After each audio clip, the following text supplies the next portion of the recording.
Corona की तीसरी लहर की आशंका के बीच मध्य प्रदेश में डेंगू का कहर जमकर बरप रहा है।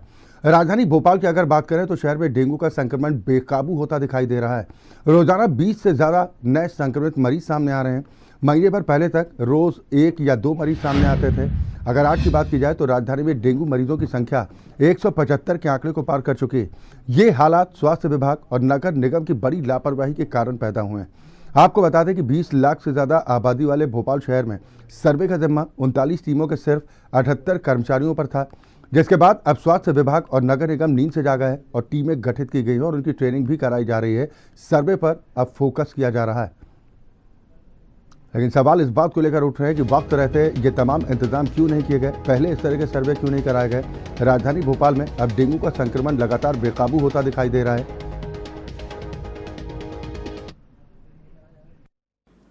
हम लोगों का जैसे आपको पिछले महीने से डेंगू का इंसिडेंस बढ़ गया है और पिछले साल से इस बार थोड़ा ज़्यादा देखने में आ रहा है। ये बरसात की वजह से जो बरसात कम ज़्यादा हो रहे हैं उसमें मच्छर ज़्यादा पनप रहे हैं, तो उसके लिए रोकथाम के लिए हम लोग सब तरफ जैसे मलेरिया डिपार्टमेंट भी काम कर रहा है, नगर निगम भी बहुत तेज़ी से काम कर रहे हैं मिलके, तो फॉगिंग कर रहे हैं। आसपास जहाँ पे घरों का एडवाइजरी जारी कर रखी है कि घर के आसपास कहीं भी अगर पानी जमा होता है तो उसको जमा ना होने दे।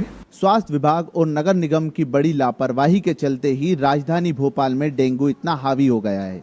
हालांकि स्वास्थ्य विभाग और नगर निगम लगातार दावे कर रहा है कि डेंगू से राजधानी वासी जल्दी छुटकारा पा लेंगे, लेकिन अब देखना यह होगा कि यह डेंगू का प्रकोप राजधानी भोपाल से कब तक जाता है। भोपाल से कैमरामैन गजराज के साथ मैं शाहनवाज, हिंदी खबर। हिमाचल प्रदेश के मुख्यमंत्री जयराम ठाकुर एक दिवसीय दौरे पर ओंकारेश्वर पहुंचे, जहां उन्होंने पत्नी के साथ भगवान ओंकार के दर्शन पूजन किए और भगवान ओंकारेश्वर का अभिषेक भी किया। आपको बता दें कि खंडवा जिला प्रशासन की तरफ से मंदिर में सुरक्षा के पुख्ता इंतजाम किए गए थे। दर्शन पूजन के बाद मांधाता विधायक नारायण पटेल ने शॉल और श्रीफल देकर उनको सम्मानित किया। मुख्यमंत्री जयराम ठाकुर ने कहा कि भगवान ओंकारेश्वर के प्रति करोड़ों लोगों की आस्था है और इसी आस्था को लेकर वो भी दर्शन के लिए ओंकारेश्वर पहुंचे हैं, जिससे भगवान सभी की मनोकामनाओं को पूर्ण करें। प्रदेश और देश की खुशहाली की दुआ भी उनकी ओर से मांगी गई।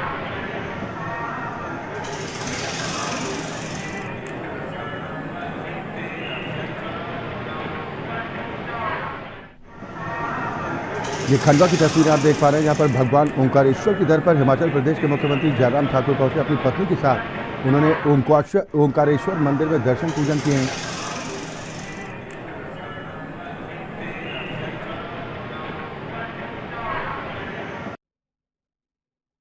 ओंकारेश्वर आकर के दर्शन करने का सौभाग्य प्राप्त हुआ। मैं पहली बार आया यहाँ पर और मुझे बहुत प्रसन्नता है कि यहाँ का इतिहास और इतिहास के साथ साथ में यहाँ करोड़ों लोगों की श्रद्धा जिस प्रकार से है, उसी प्रकार से हम अपनी भावनाओं के साथ यहाँ पर आए हैं और ओंकारेश्वर हमको शक्ति दे, हम समाज के लिए काम कर सकें, बेहतर काम कर सकें और ऐसे संकट के क्षण में जो दौर चल रहा है ये समाप्त हो। उधर मध्य प्रदेश में इन दिनों बिजली की किल्लत चल रही है। ऊर्जा मंत्री के दावे के उलट हकीकत कुछ और दिखाई दे रही है। मंत्रियों के कार्यक्रम के बीच में बिजली चली जा रही है। ऐसे में विपक्षी कांग्रेस अब सरकार पर हमलावर।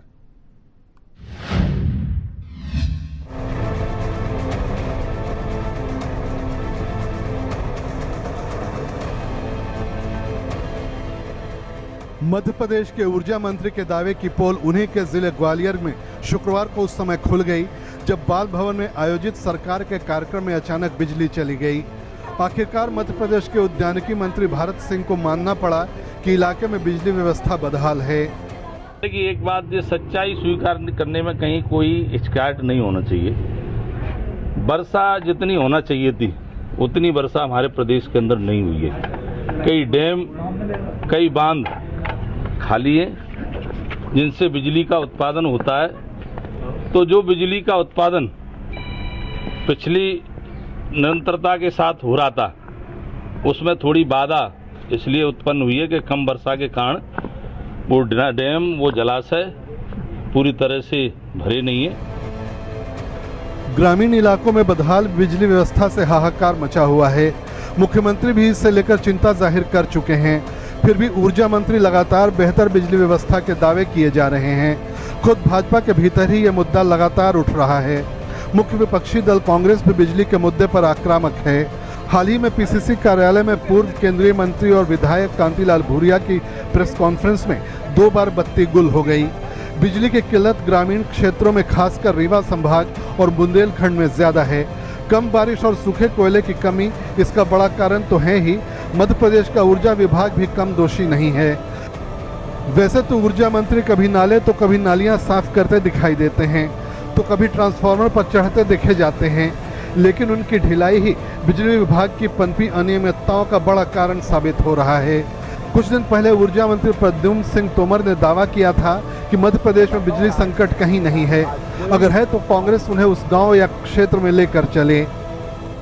मुझे पक्ष या विपक्ष को ये बता दे कि 18 घंटे बिजली इस गांव में कटी है, मैं उनके साथ चलने को तैयार हूं। 16 घंटे इस गांव में कटी है, 12 घंटे इस गांव में कटी है, 10 घंटे इस गांव में कटी है। हाँ, एक आध अपवाद स्वरूप वो गांव जो बाढ़ के कारण से जहां पे लाइन टूट गई हो वहां बिजली ना हो, या जिस बिजली का भुगतान नहीं किया हो, किसी जगह लाइट काट दी गई हो, इसके अलावा अगर कारण कोई बताता और आज मैं चलने को तैयार हूं। आज कोई हमारी बिजली उत्पादन में और बिजली मांग में कोई अंतर नहीं है।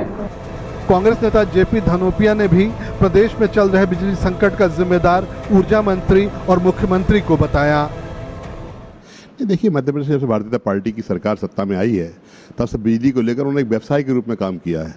बिजली को उन्होंने खरीदा है महंगे दामों पर और बेचा है सस्ते दामों पर। और वास्तविकता ये आदरणीय दिग्विजय सिंह जी मुख्यमंत्री थे, उनके कार्यकाल में जितने भी संयंत्र बिजली के चालू हुए या जिनकी रूपरेखा बनी, उनके अलावा नया कुछ भी नहीं हो पाया। तो भाजपा के कार्यकाल में एक भी संयंत्र बिजली का ऐसा नहीं है जिसमें एक भी किलोवाट बिजली बनाई गई हो। सारे के सारे पुराने हैं। अब उसमें कोयला नहीं मिल रहा है, केंद्र सरकार ने कोयला देना उनको बंद कर दिया है क्योंकि कोयले की जो उधारी है वो नहीं चुकाई है। तो भारतीय पार्टी के जो आदरणीय मुख्यमंत्री शिवराज सिंह चौहान हैं, घोषणावीर है, उनको व्यवस्था नहीं आती है। This is the mismanagement. ये कुप्रबंधन का ही परिणाम है कि आज मध्य प्रदेश में बिजली की भारी कमी हो रही है, न किसानों को मिल रही है न शहरों में मिल रही है। मध्य प्रदेश सबसे महंगी बिजली बेचने वाले राज्यों में से है। गरीब और मध्यम वर्गीय परिवारों को सबसे महंगी बिजली खरीदनी पड़ती है, भले वो घरेलू हो या व्यावसायिक।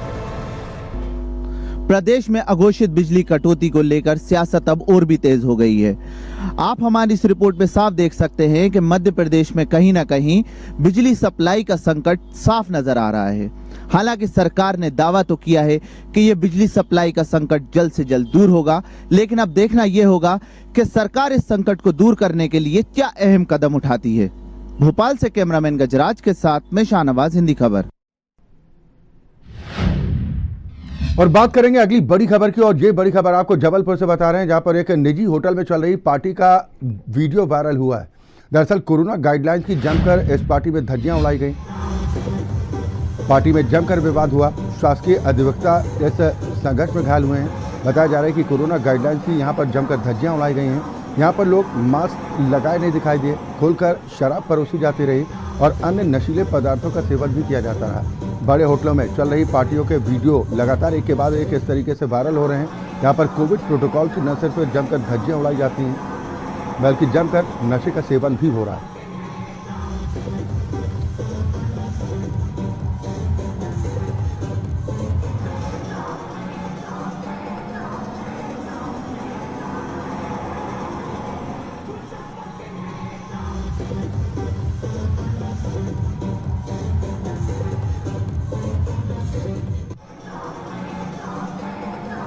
जबलपुर की तस्वीरें आप देख पा रहे हैं, जहाँ पर एक निजी होटल में पार्टी चल रही थी, जिसका वीडियो इस वक्त जमकर सोशल मीडिया पर वायरल हो रहा है। इस पार्टी के दौरान जमकर कोविड प्रोटोकॉल की धज्जियां उड़ाई गई हैं। न तो लोगों के चेहरे पर मास्क दिखाई दिए, न ही सोशल डिस्टेंसिंग का पालन।